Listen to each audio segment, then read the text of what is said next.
Cats and cars. There comes Ruby. She only did 76 miles yesterday since we took the GMC downtown in the morning. Fixing to hop in the car and go. Yellow flowers down there are looking pretty. I wish I remembered what that was called. And everybody out here on the front porch is doing good this morning. Stripes at my feet. So although Tux is trying to lay down and be a good boy and stay out of trouble, he's having a little trouble because Stripe, hey Mart, you be good till I get home. We like Marty because he stays really close to the house all the time. We don't have to hunt him down, worry about him. He doesn't start fights. He's a good boy. Good morning, Ruby. Yep, midnight and mittens to the vet and a Tesla meeting tonight, and I'm now actually meeting Michelle today. Ruby's got a full charge, no having to stop at the gas station for me this morning. Wow, we soared through Fuquay pretty quick this morning. We're definitely on time. I saw 3 buses, but none of them were in traffic with us. They were all turning or heading in another direction. The sky's got a nice little orangish red tint to it this morning. I think it's going to be a good day. 76 out there. I wasn't filming, so I can't show you, but I went through the intersection back there on autopilot, and she gave the emergency alert sound, and I saw the red triangle forward collision warning message on the instrument cluster. And that's the second time I've seen that now, and I have to wonder if that's because she's just using the cameras now. But I don't know why she would, because there was nothing in front of me at the intersection. Thankfully, she didn't brake. I don't know how she can pop up that message and imminently think you're going to hit something, but then not brake. Not even a little. Which is a good thing she didn't brake, because there wasn't a need to brake, but I don't know. You're either going to hit something or you're not, aren't you? I mean... So I've seen a new trend while driving this week, and it's happened 3 or more times, so it's not an isolated incident or a single driver. But now when lights turn green, the second car or third car will just automatically honk. They don't wait for people not to go through or to be, you know, sleep at the switch, so to speak. They just honk when the light turns green, and that way they can, you know, think they can speed people up a little bit quicker. It's super annoying. One day, they basically honked at the exact same time that Ruby's chime went off.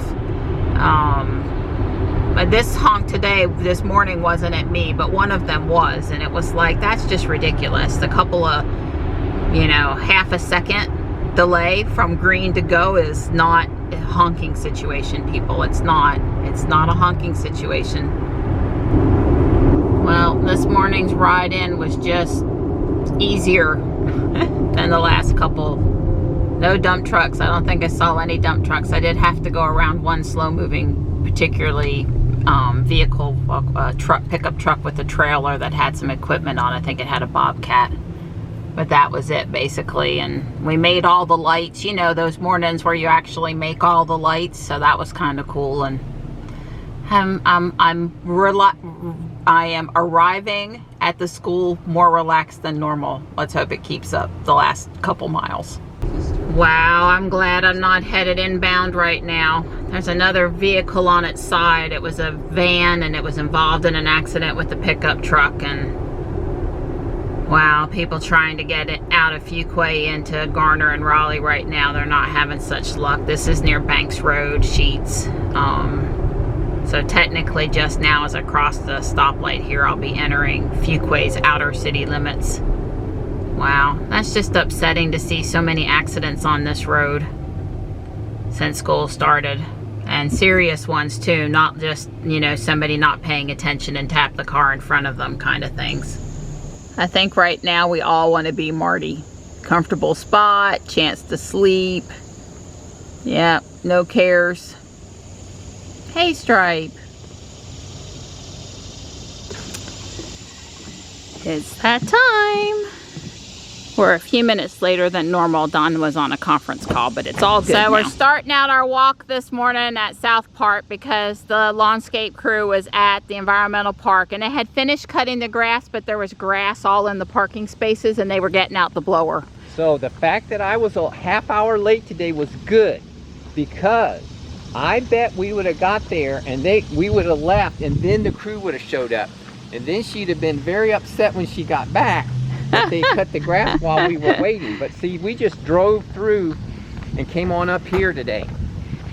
Yeah, so we're gonna test the theory of how we like walking the trail out and back in the quote-unquote wrong direction.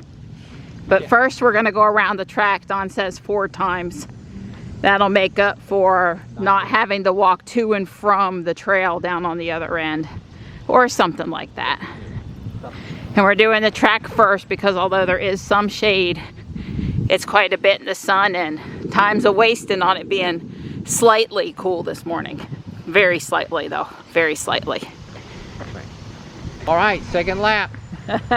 1 down, 3 more to go. All right, number 3, here we come. We're keeping up a good pace. I'm working us. Yeah, hot. All right, that's the end of the 3 and the start of number 4. Last lap. And we're gonna go out the trail and back. Yeah, and it's plenty warm, let me tell you. Yep. When you get in the shade, you notice it. When you're out in the sun, immediately notice it. Yeah. So this part of the trail is normally sunny in the morning. We're digging that it's shady today. There were actually a lot of people on the track, not too congested to be bothersome or anything, and just a little bit of a surprise considering the temperatures. I know folks sleep in, don't sleep in, eat breakfast, don't eat breakfast, you know. Their arrival time varies, but you would think on a day when it's gonna be 94, people would try to go earlier than later. Because we're like 30 to 45 minutes later than normal. I'm just glad we were able to go after Don's conference call. Yeah, this downhill's not been bad at all. I can't wait to go back up the hill. I'm so excited about it in the heat. I am. Now, I've broken a serious sweat today. Well, every morning we're out here, I'm thankful that I feel up to going. And, you know, I definitely am seeing stamina improvements with the exercise and lower resting heart rate. And I'm sure some other improvements that maybe not be completely visible. I just wish some of the nerve issues I'm dealing with would also improve, or hopefully at least not get worse. That's the scary part, right? I'm doing fine right now, but you know, where is it headed, I guess, is my big quandary. Oh boy, this last bit all uphill, I have to say, it's a bit much. Yeah, we noticed. My heart rate's in the 150s. I am having to work it. I'm usually behind Don because I stop and do stuff like take a picture, and even 10 or 15 seconds gets me behind. But today I'm a little behind because I'm having to work it. You pull me? Okay. The splash pad's open and the bucket just dumped. I want to go under it so bad.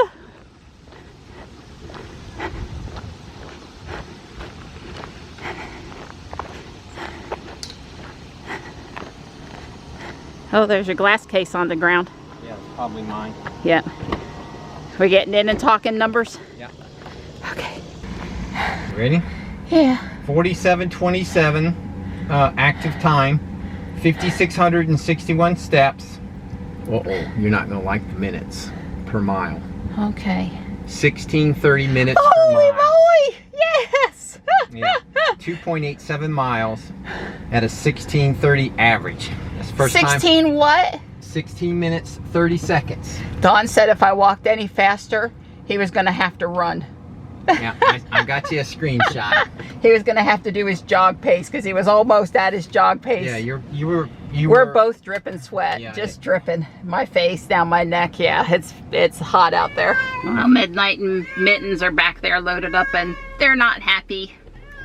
But at least since they're house cats, if I put them in the bathroom, then I brought in the crates and I loaded them up one at a time, and it wasn't too hard. But God, Mittens is so heavy. These guys want to know why I'm torturing cat friends. I'm just taking them for their shots. Not torture, I promise. I'm headed back home. Mittens actually lost some weight. I don't know how that happened, but Big Boy gained a pound, so he's technically heavier than Mittens right now. Well, he is bigger in stature, so and at any point, any little thing that we've done with Mittens has actually helped. So that was good. No issues found. They got what they needed, and yeah, I got another thing of Viraflox antibiotic for Tux because it's just a matter of time before he and Stripe or him and Panther get back into it, and I have to fix him up. So I really appreciate them doing that. Sometimes I know there's been a problem and a possible abscess before it gets infected and is, you know, making him sick, and sometimes it startles me and oops, he's got a little tooth mark or something and it's infected. So I don't need it every time, but I need it enough that it's good to have it on hand. So anyway, I'm gonna drop off the kitties and then I'm meeting Michelle. All right, they're all settled in the house. They'll probably be sleeping. They usually don't feel good for about a day after those shots. And Don came out and helped me carry them, and I was really getting tired of lugging them around. I didn't wait in the car today, or they didn't have me wait in the car today at the vet. They actually are letting people inside. And so I had to lug the crates in and out. Let's just say that maybe for standard shots, I was okay with them grabbing the crate, playing games in the car, and then bringing the crate back. But only because I didn't have to then carry the crate around. I'm headed to meet Michelle. We only have an hour. This is just the best we could do this weekend. It is what it is, and I'm grateful for the hour. Well, the town has put the flags back up for Labor Day, I guess. Hello, hello. Hello, hello. Can you take this out from under my arm? There's glass in there though, so don't drop it. I am so excited about this one. When you showed me, She got the octopus. Yeah, I checked in with Johnny and he said, I love it, Mom, but you're right. I'm past that now. Aww, I love it. He's cute. And then I got you a Halloween bowl. Nothing, you know, it has a place at your house. Oh, yes, it does. I love ghosts.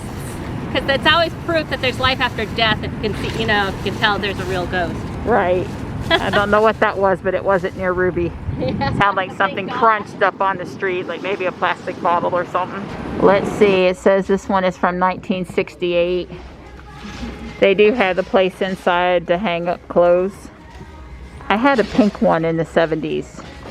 Those are pretty cool. I got a couple different styles. Have you been good lately, Michelle? I broke all of them pretty much. Oh, I like the key. That is neat. Ooh, yep, that's a keeper and it's nice and light. Yeah, it hang on the wall. I like that. Ariel's room? Oh, Harry Potter-esque? yes. Yeah, Yes, I'm thinking very Harry Harry Potter. Potter. Rules for marriage. Say I love you, tell the truth, forgive, don't bring up the past, be romantic, keep your promises, laugh together, compliment each other, enjoy each other. Michelle. She says she broke a lot of those too. It's a day for keys, and that's a jewelry holder, so That's perfect. you know, some child will come through and give him a good home, right? Yep, I always have fabric in here too, and today it's a princess kitty. Look at all the new winter fabrics, and I'm looking at jackets because I don't need another jacket. Right? What do you say? You can always use another jacket. Be real, not perfect. My ETA downtown is 2:13, so I'm good. It's just now 1:40 p.m. Michelle and I. God, we had to move through there so fast to try to cut down 3 hours worth of normal shopping into one. That was difficult. But we both got some stuff, and we sure did enjoy hanging out anyway. And I'm so thankful that she was able to meet me, even if we had to move faster in there than normal. No, I think there's a Tesla up here that's been involved in an accident. Lady's not out in the middle of the street. Oh no. I guess I would suggest pulling into the shopping center if it's just a little thing.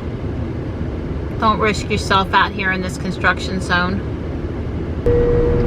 Yeah, they had all kinds of lane closures back there through the Wake Tech area again. It's just ridiculous. I really got to look into taking Lake Wheeler, especially in the afternoon when they're going to have lanes closed. I didn't see any damage on either vehicles. Like I said, whatever happened, I don't think it was too serious, so hopefully not. It's more concerned for their safety.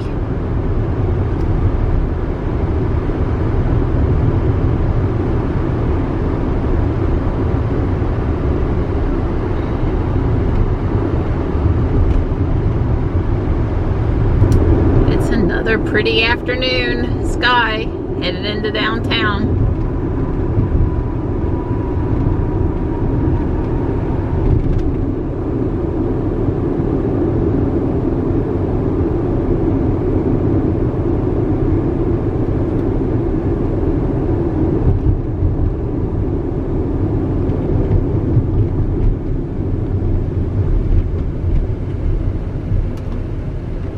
So I decided to deviate off of 401 and come down Johnson Pond Road, except for Johnson Pond Road is actually closed, so I got on Bells Lake Road. And there's a lot of construction over here, but there's not a lot of traffic over here, so I'm happier minus the traffic.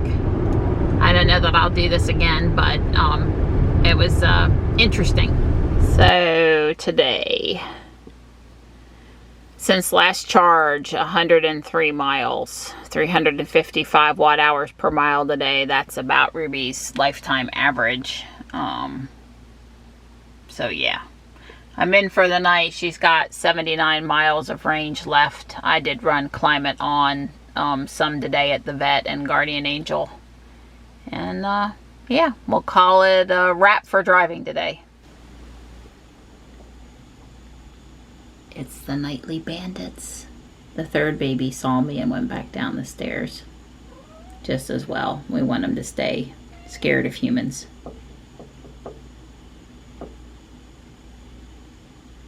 What do you think?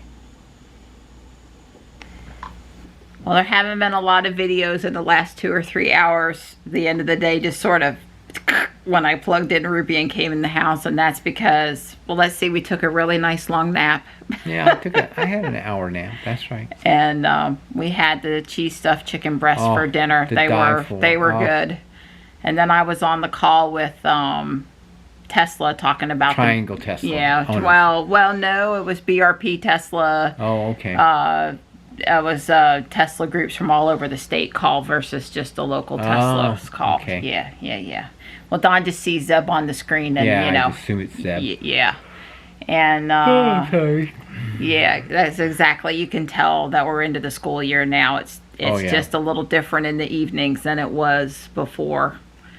And Johnny's in the back doing homework, and he's got Tux with him now, and Midnight and Mittens aren't acting different from the shot at all. Whenever I give Gray and Slate the shot, they sleep and they don't look like they feel very good. And I mean, tomorrow they might not still, but Midnight and Mittens haven't missed a beat.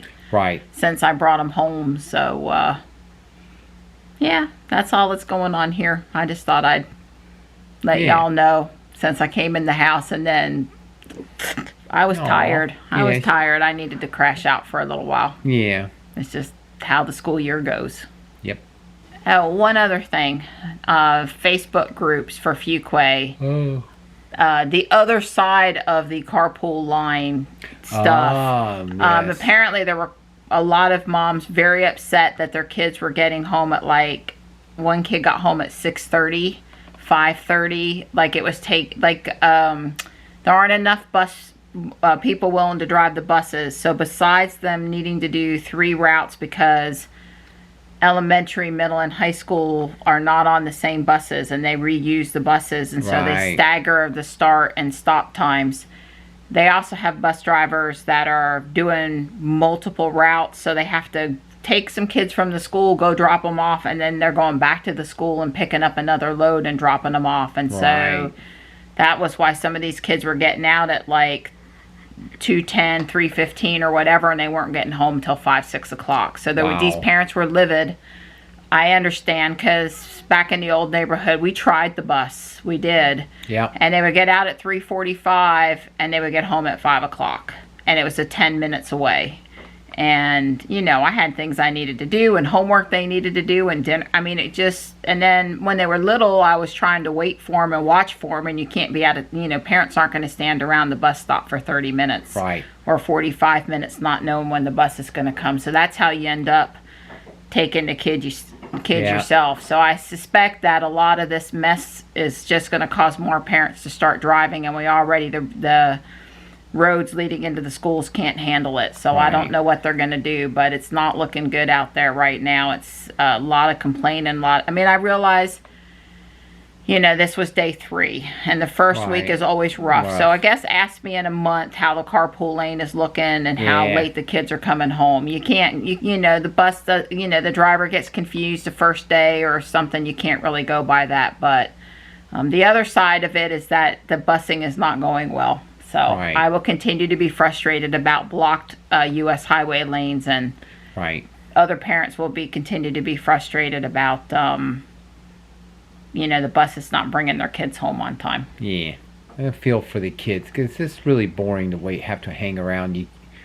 You just wait and wait and wait and wait, wonder where mom is and all that stuff. That's not good for anybody. Right. Well, I wouldn't be too upset if my kid had to hang around if there was enough adult to student ratio, like in the elementary school or middle school, high school, and they were actually helping the kids with homework, and they were being productive, because they were told is the kids were told to sit there and be quiet and be ready to go. And like, what kid's going to sit there for an hour and a half and be like, no. Right. If they would turn it into a study hall, or they would get extra physical activity, like they could go out and play on the playground or something, then I think I would be a lot less upset as a parent. But just to expect them to sit there and be quiet after they've sat there and been quiet all day at school, yeah, that doesn't sound like the best use of time to me.